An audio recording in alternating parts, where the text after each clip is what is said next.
Neste momento, Deus, através desta emissora, leva até você mais um programa de fé, com hinos, orações e uma palavra poderosa a seu favor. Fé para vencer. Somente crer, somente crer, tudo é possível, somente crer, somente crer, somente crer, tudo é possível, somente crer. Respondeu Jesus: o meu reino não é deste mundo. E se o meu reino fosse deste mundo, pelejariam os meus servos para que eu não fosse entregue aos judeus. Mas agora o meu reino não é daqui. Disse-lhe, pois, Pilatos: logo tu és rei? Jesus respondeu: tu dizes que eu sou rei. Eu para isso nasci e para isso vim ao mundo, a fim de dar testemunho da verdade. Todo aquele que é da verdade ouve a minha voz. Disse-lhe Pilatos: que é a verdade?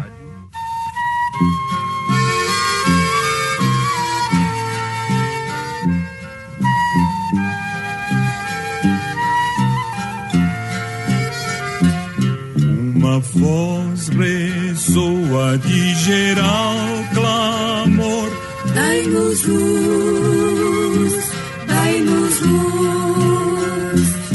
Os milhões em trevas cheios de pavor Pedem luz, pedem luz. dai-nos luz, a muito gloriosa luz de perdão, de paz e amor. Dai-nos luz, a tão preciosa luz de Jesus, o Salvador. Ansiamos vida, paz, consolação. Dai-nos luz, dai-nos luz. Se é por Cristo só que Deus nos dá perdão, Dai-nos luz, dai-nos luz. dai-nos luz, a muito gloriosa luz de perdão, de paz e amor. Dai-nos luz, a tão preciosa luz de Jesus, o Salvador.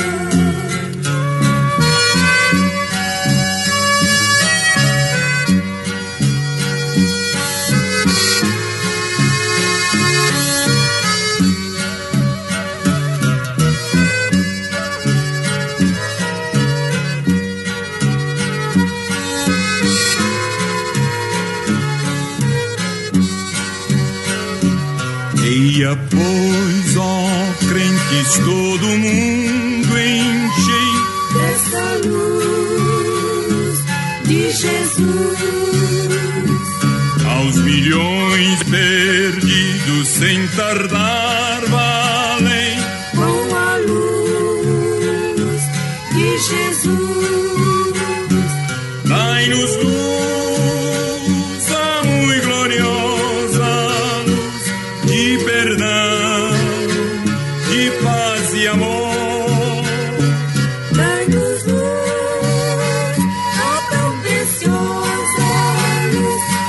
Jesus, o Salvador, de Jesus, o Salvador, de Jesus, o Salvador.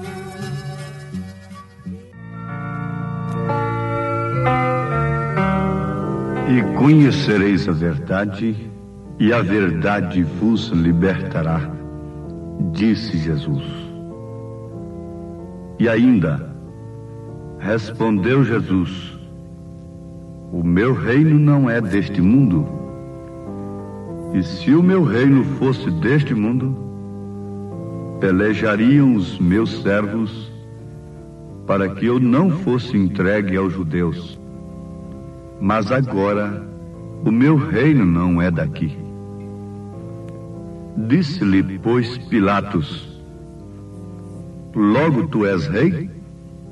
Jesus respondeu: tu dizes que eu sou rei.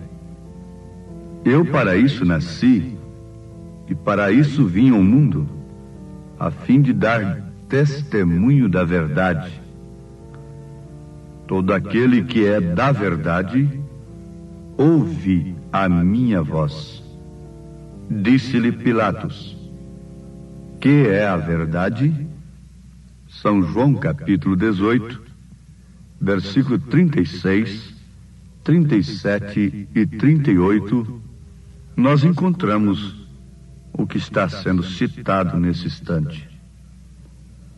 E ainda em São João capítulo 14, versículo 6, Jesus diz: eu sou o caminho, e a verdade e a vida. Ninguém vem ao Pai senão por mim.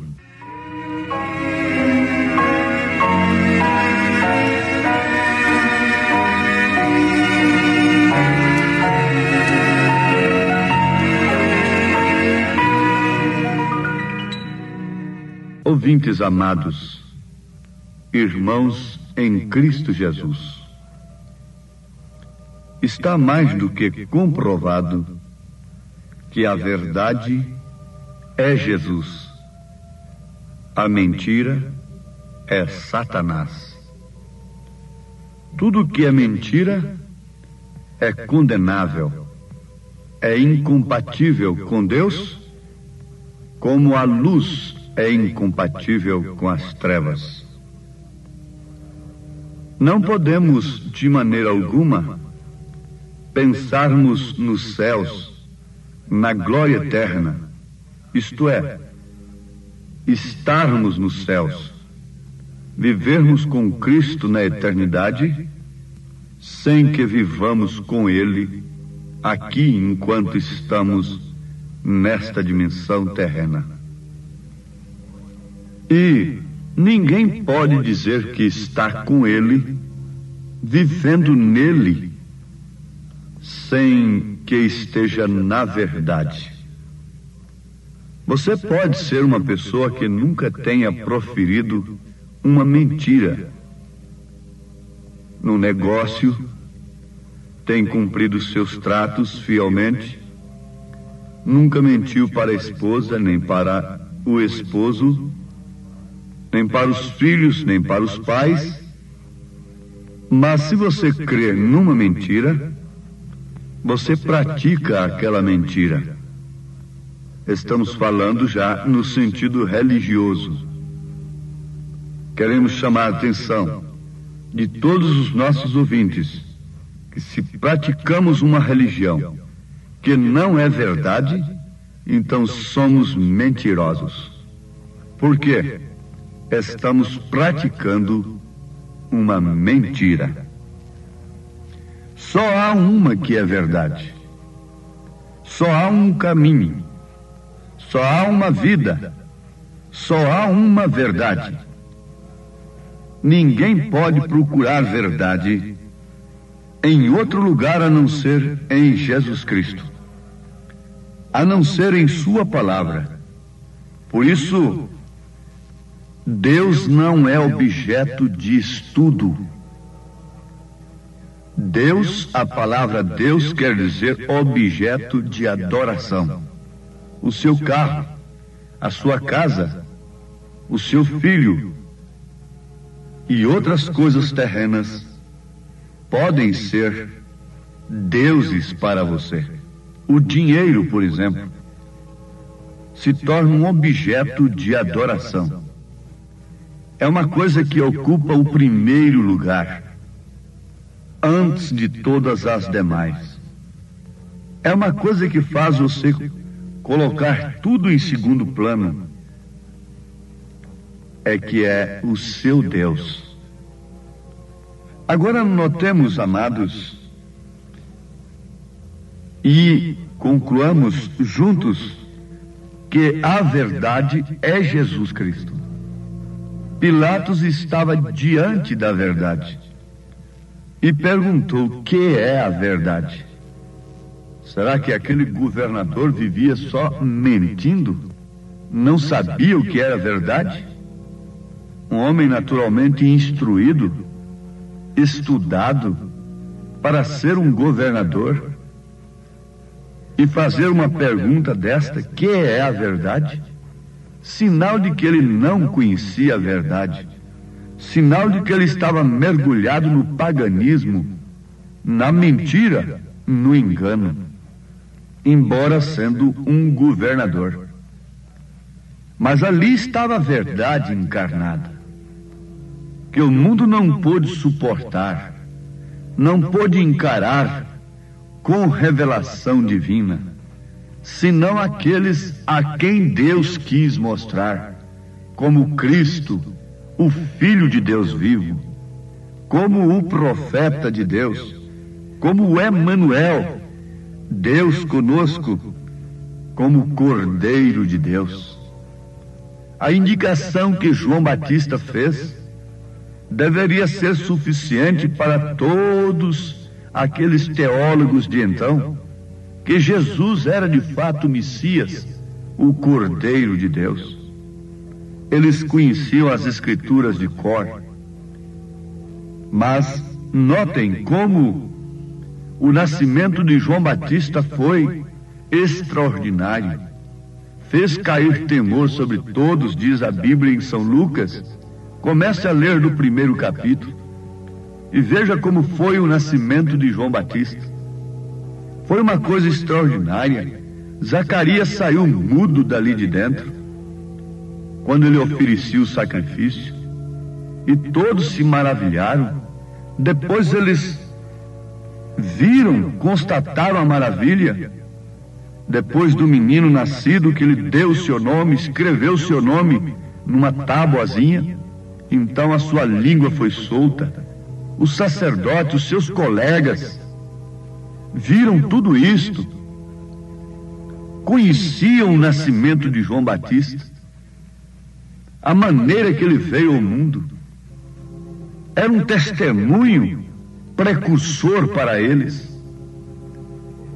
Mas, no entanto, quando aquele menino cresceu como um homem extraordinário, desobedecendo, isto é, fora da linhagem de seu pai, indo para o deserto, e apontou a Jesus Cristo como Cordeiro, eles não creram.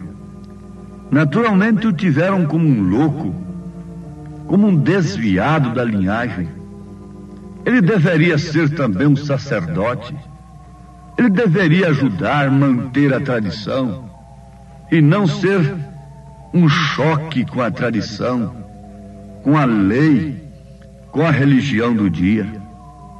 Mas João Batista indicou a Jesus Cristo como o Cordeiro de Deus, como a verdade, como o caminho, como a vida. Mas quem deu crédito à nossa pregação? Perguntou o profeta Isaías, justamente vendo a cena da cruz, descrevendo todo o sacrifício do Calvário. Antes ele pergunta: quem deu crédito à nossa pregação? E a quem se manifestou o braço do Senhor? A resposta nós encontramos nas Escrituras, reconhecidamente pelos príncipes das sinagogas, reconhecidamente pelos sacerdotes, pelo sumo sacerdote. Esta gentinha que não conhece a lei foi quem deu crédito à pregação do profeta. Foi esta gentinha que deu crédito a esta mensagem. Veja se há no meio deles algum príncipe.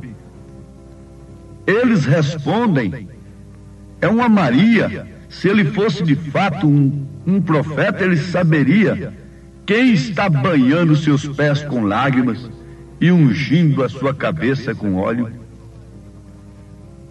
Foi uma Maria Madalena, foi uma mulher pecadora, foi um ladrão crucificado, foi um vendedor de peixe na feira, que disse que ele é Cristo, Filho do Deus vivo. Mas veja se algum príncipe da sinagoga aceitou esta mensagem deste profeta, deste louco que vem aí do campo, dizendo que esse bastardo é o Filho de Deus, é o Cordeiro de Deus. Isso foi o que Jesus recebeu dos homens que tinham conhecimento das Escrituras, conhecimento intelectual apenas.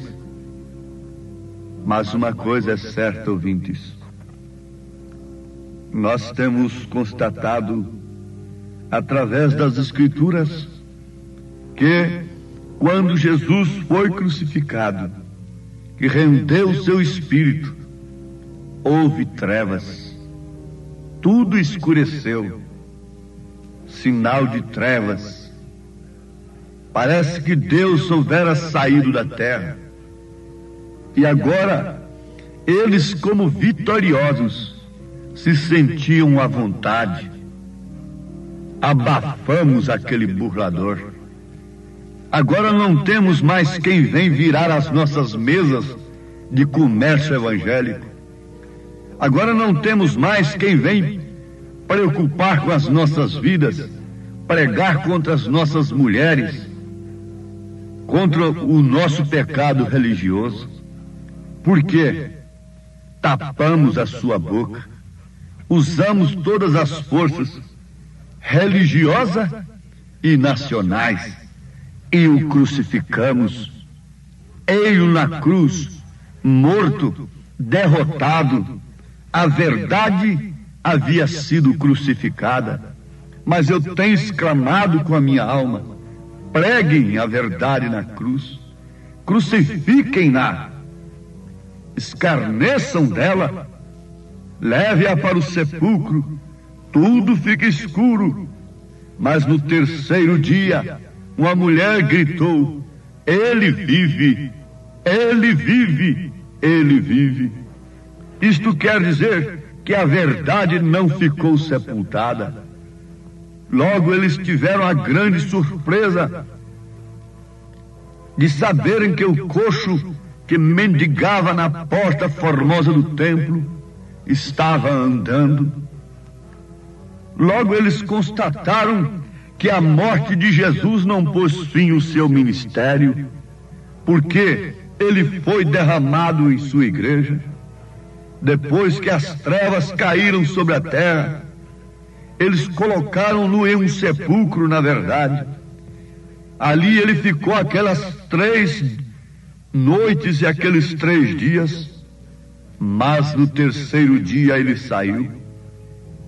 Já estamos nos referindo àquele Jeová que nasceu numa manjedoura, aquele Jeová que brincou como criança, aquele Jeová que chorou, que gemeu, aquele Jeová tomando sobre si as nossas iniquidades, tomando sobre si as nossas dores.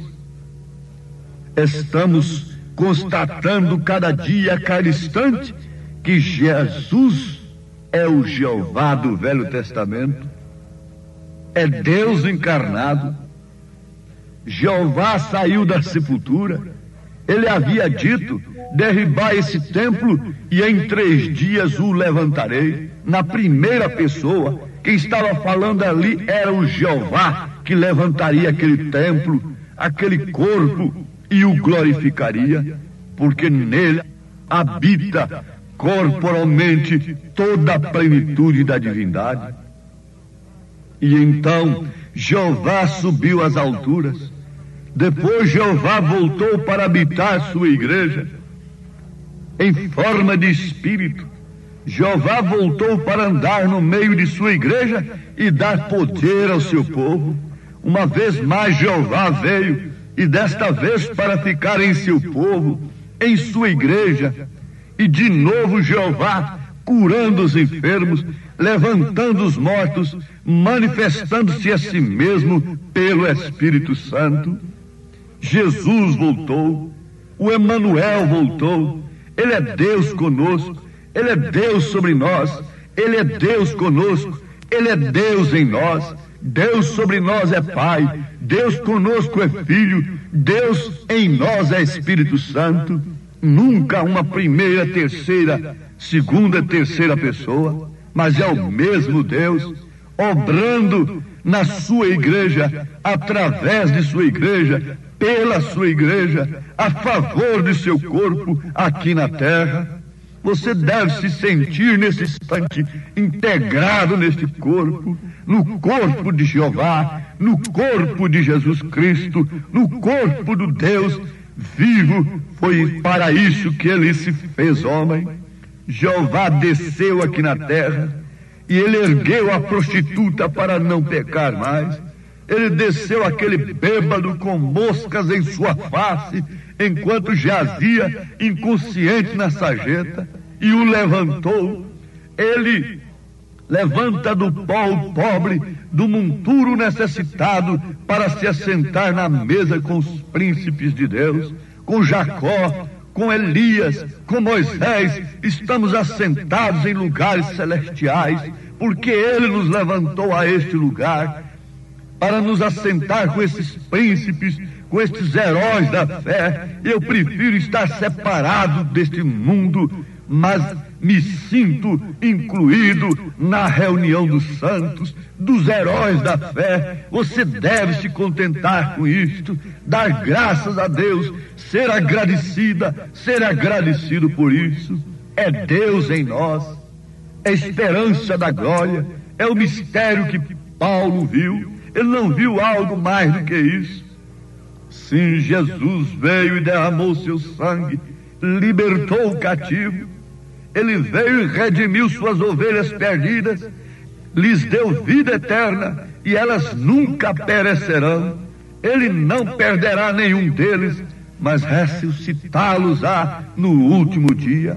A segunda morte não pode causar-lhes dano algum. Ela não tem poder sobre eles, sobre os filhos de Deus, no qual Jeová habita, no qual o Espírito Santo habita. Foi para isso que ele derramou seu sangue, para preparar um corpo para si. Porque este corpo pertence ao Cordeiro de Deus e eles seguem-no onde quer que ele vá. Eu peço nesse instante ao meu Deus que complete a luz desta mensagem em cada coração ouvinte. E vamos, irmão, irmã, se ponha de pé, viva como uma resgatada, redimida, um redimido. Quando você olhar para o seu passado, não veja uma prostituta, não veja um bêbado, mas veja o sacrifício de Jesus Cristo, Cristo crucificado, e você crucificado com ele, ouvindo aquelas palavras: hoje mesmo estarás comigo no paraíso, hoje mesmo serás uma nova criatura, hoje mesmo você tem uma nova vida, tem morrido para o mundo. Isto é que eu peço a Deus que aconteça com cada ouvinte, em nome de Jesus Cristo. Amém.